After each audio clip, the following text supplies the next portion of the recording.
Hello guys, magandang hapon po sa inyo lahat and welcome back to my channel. So for today, ilalagay po natin sa mas malaking paso or plastic container ang nabili po nating mangga. So bumili po tayo ng another apple mango po dahil po yung tanim ko mangga hindi po kinaya yung winter. This December namatay po. So ito, bumili po tayo ng kapalit and today ilalagay natin ng mas malaking lalagyan para mas mabilis po siyang lumaki.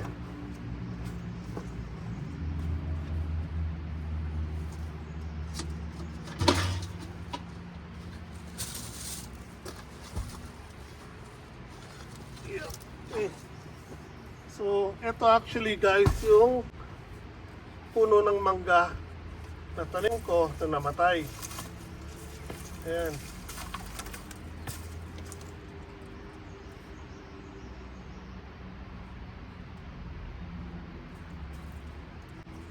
So buhay pa naman yung base niya. Ang problema, itong grafted, patay na. So hindi ko alam kung ano itong pinaka-base niya. Kaya hindi na natin ito kailangan. So i-reuse lang natin guys itong dating yung lupa.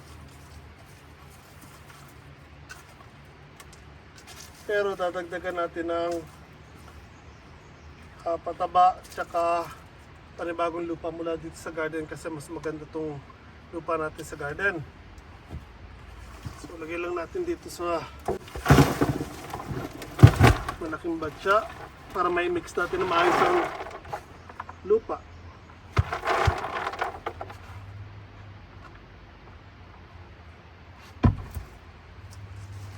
Okay, so ibuhagag lang natin to guys.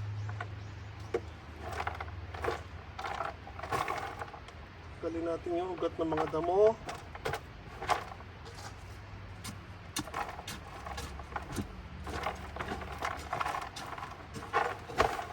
So ito actually nasa 2 years mahigit na yatang hindi ko napalitan ng lupa. Kaya medyo wala nang masyadong sustansya itong lupa na ito. Although yearly naman nilalagyan ko ng pataba sa ibabaw. So kaya masigla sila o siya. Yan lang yung lupa niya sa ilalim, halos wala na po yan. So first, kuha tayo ng konti lupa dito sa garden.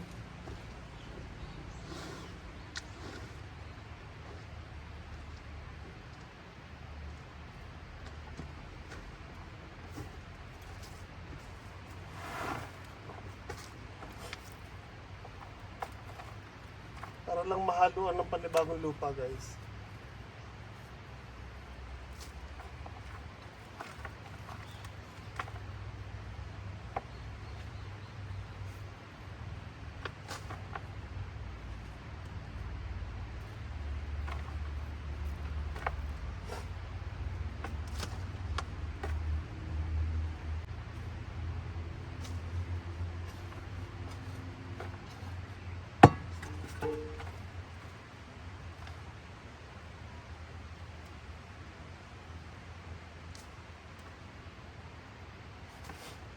Okay, next, lalagyan natin ng pataba.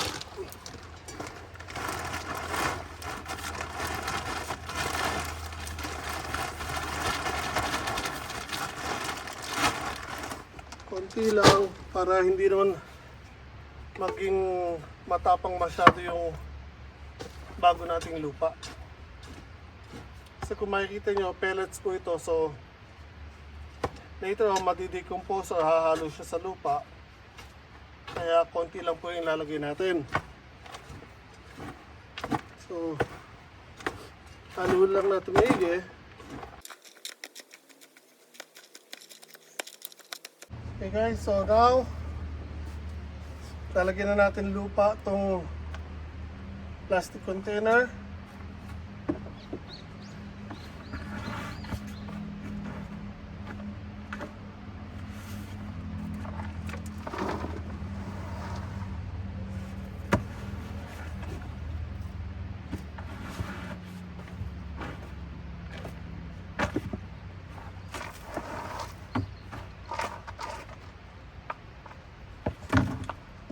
Then lalagyan din natin ng pataba.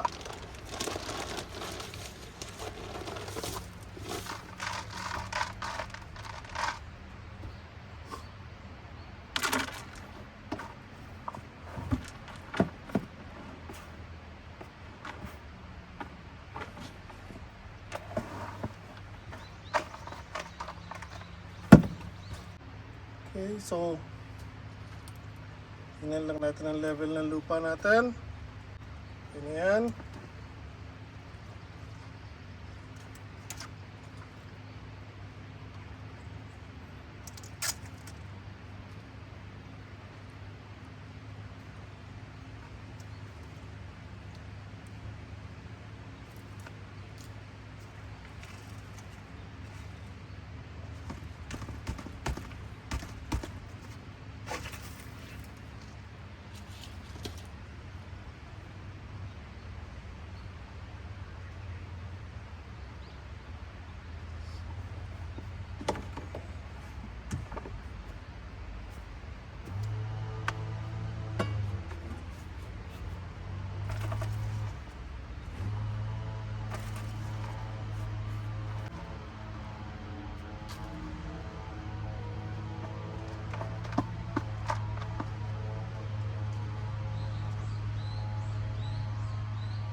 Okay guys, so there you have it.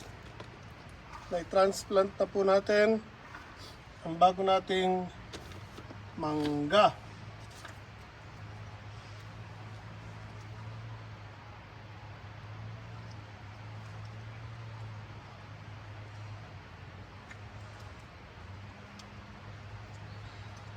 So, yan po. So now, lalagay ko lang to kung saan natin ipupwesto. Then didiligin at tapos na po tayo. So again, ito po yung apple mango na nabili ko po sa may Joyful Honda kahapon. Kasama po ng balimbing, papaya, may atis. Pero hindi ako bumili ng atis. Dragon fruits na white, tsaka violet. Ang binili ko lang po yung violet. So again, ito dito na natin papalakihin po ito sa farm. Gagawa tayo ng mas malaking greenhouse po dito. So abangan nyo yan guys ha. So sana po nagustuhan nyo po, simple binagi ko sa inyo, transplanting lang po ng nabili nating mangga. Ingat po tayo lahat palagi guys!